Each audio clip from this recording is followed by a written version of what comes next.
and welcome to this episode of the MediaTech Podcast. My name is Matt, and I am with Tammy here. How's it going? It's going awesome. How are you doing? Good. It's been a fun few minutes interviewing you. We just got done shooting her Student of the Month episode, which if you are on YouTube, I think this podcast is going to go up this Friday. It is currently the 22nd of January in 2020. Your Student of the Month episode should go up Monday or something. We'll figure it out.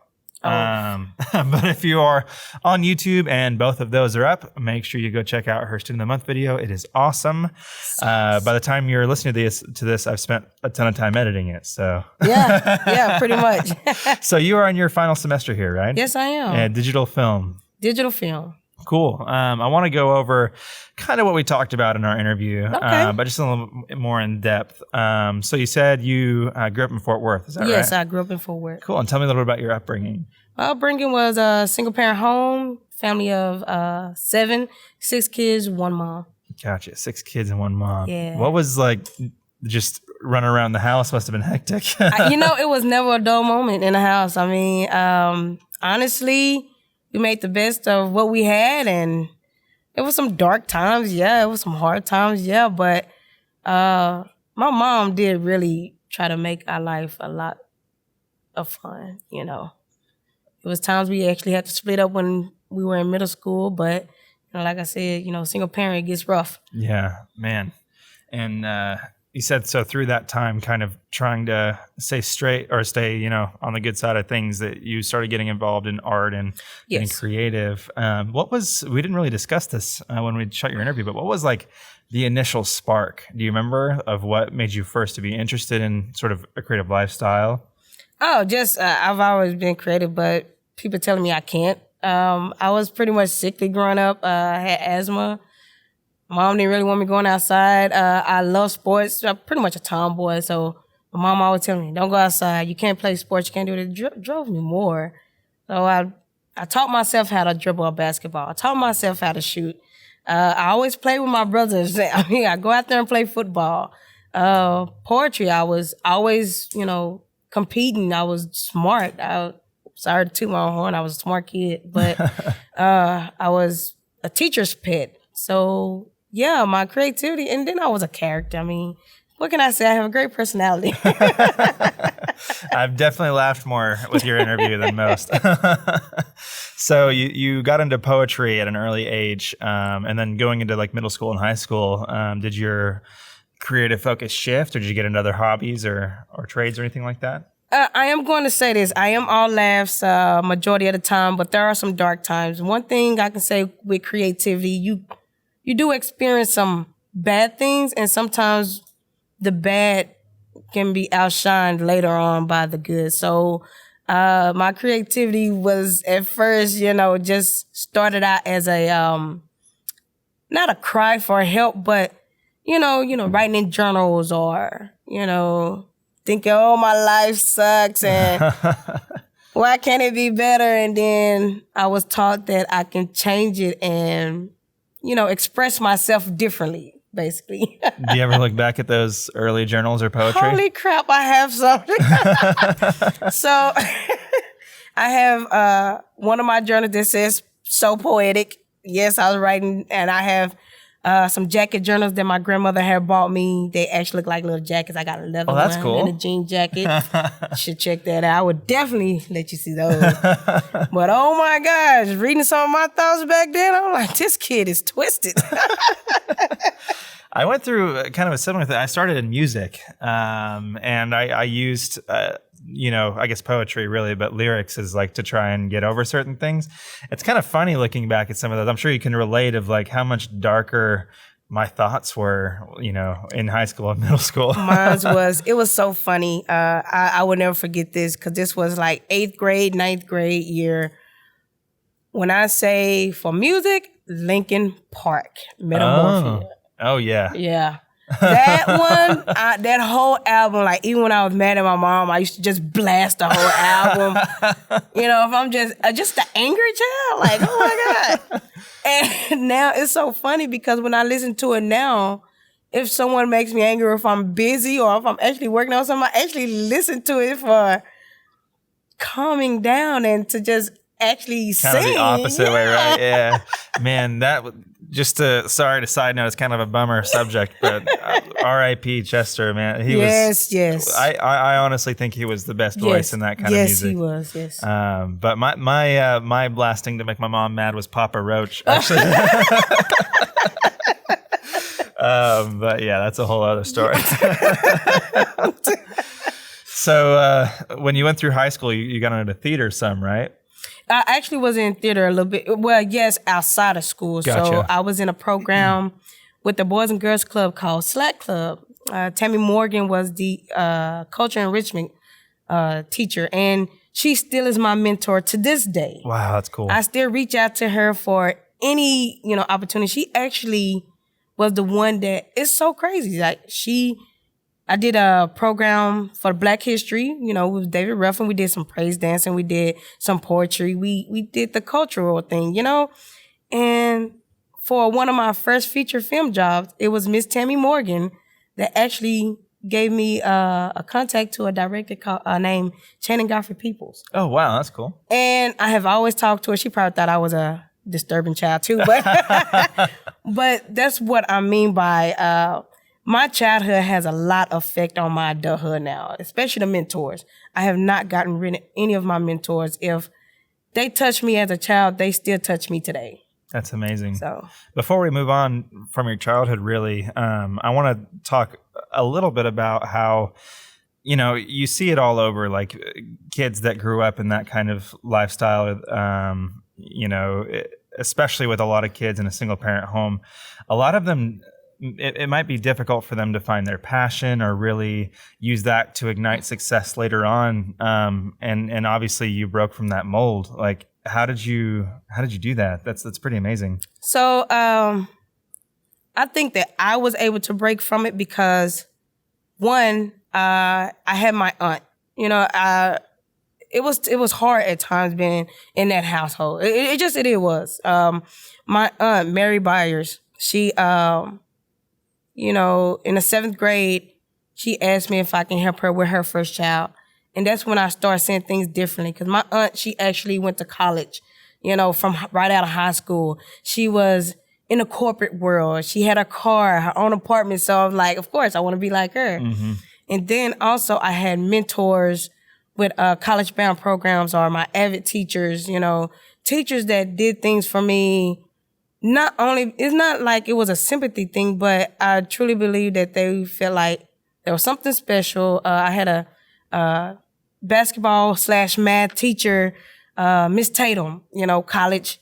She used to take me to, basketball practice. This was a time when the boys was with my mom and the girls were with my grandmother. So we were split as a family. And then I have Miss Tammy Morgan, high school.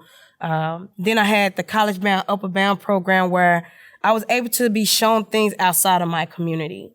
And that's why I'm looking towards TNT Digital Film, not being just a brick and mortar, but that's why I said it been on social media.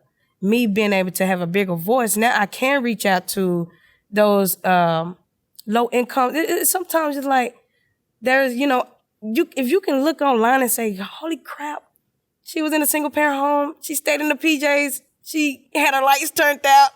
She moved schools and she went to the military. She went to these different places. My son probably don't even know what a ghetto is. Oh my gosh.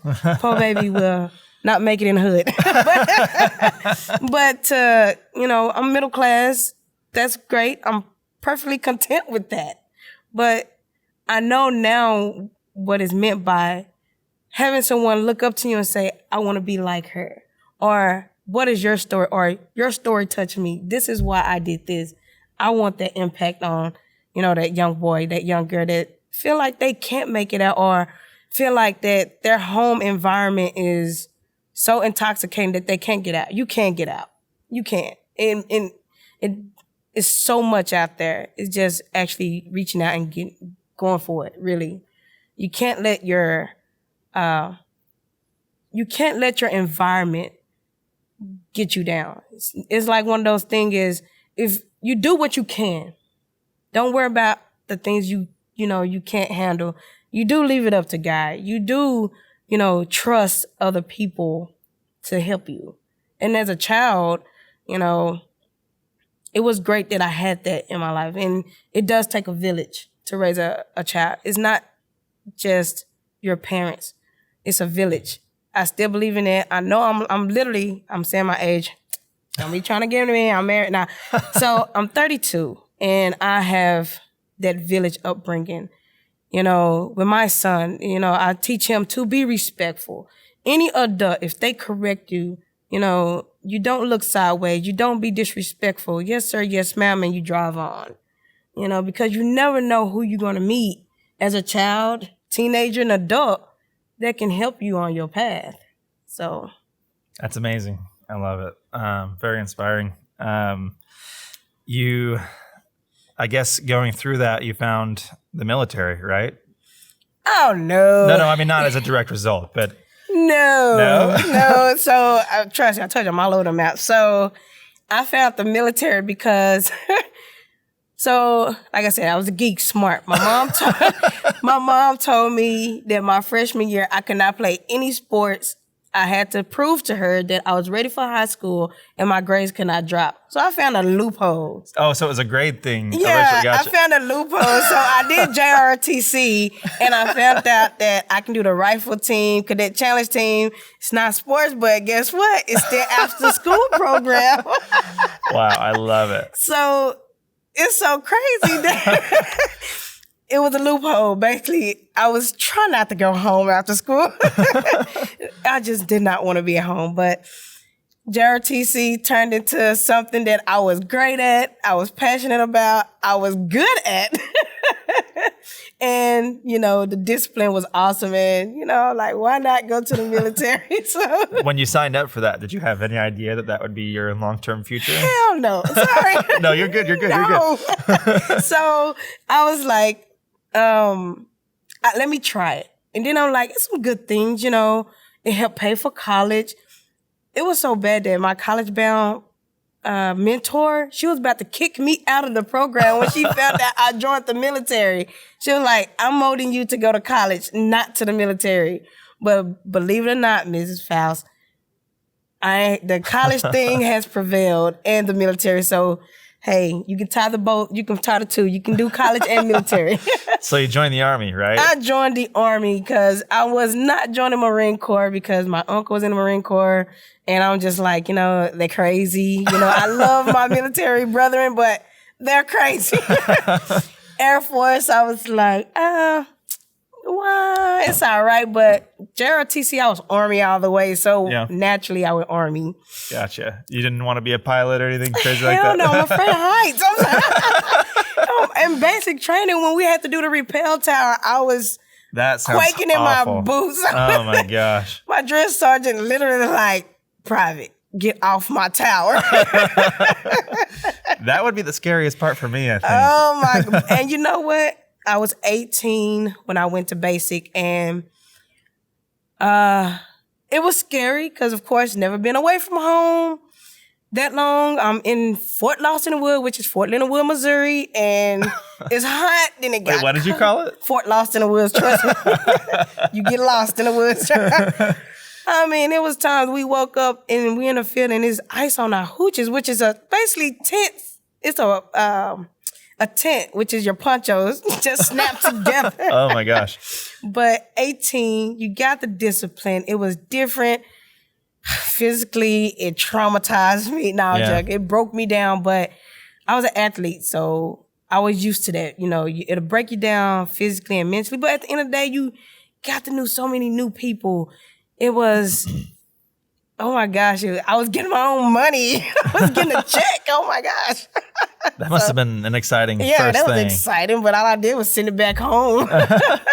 But then when I actually got to my unit, it was great. I was reserved, so I was kind of slowly going up through the ranks, but military really took off for me when I went active duty. Gotcha. When I went to traveling, when I was able to put the uniform on daily.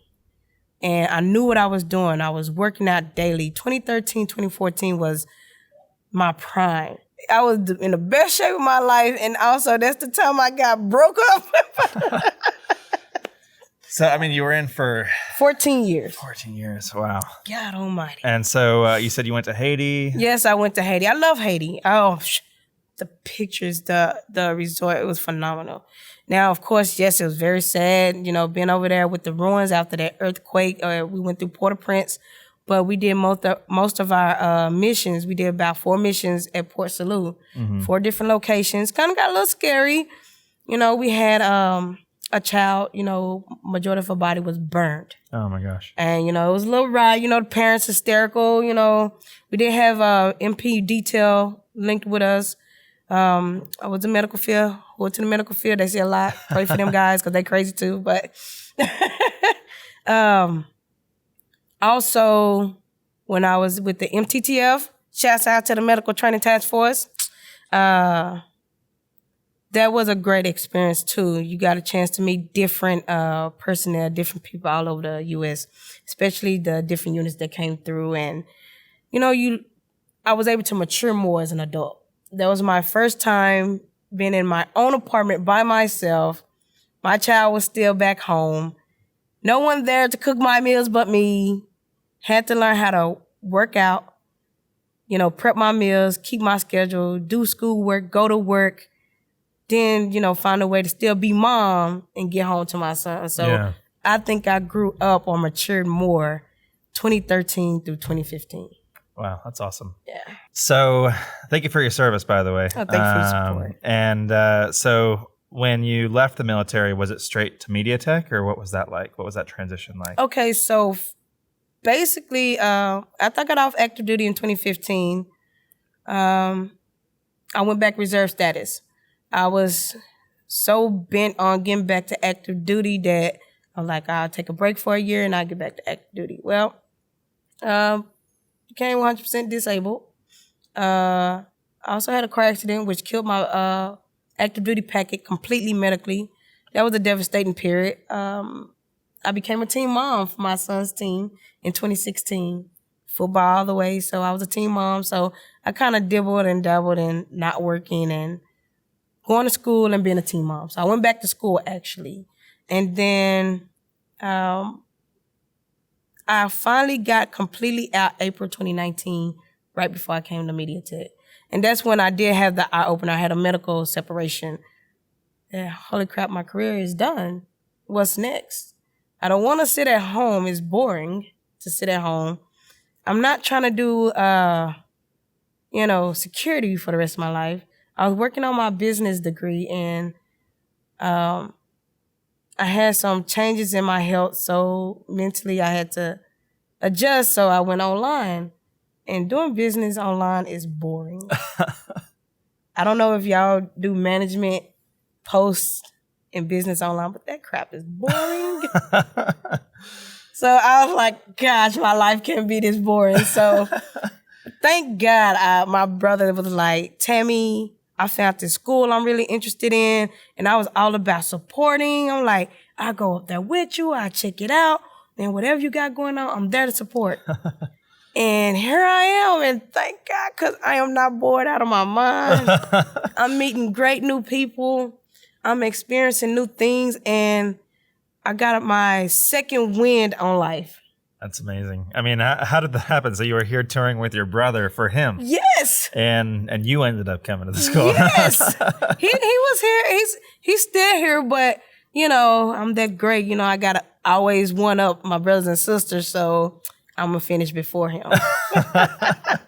And how did you even start considering coming to the school? I mean, if you weren't prepared coming here to look for you, how did that start? How'd you make that decision? Easy. Need something to do. Yeah.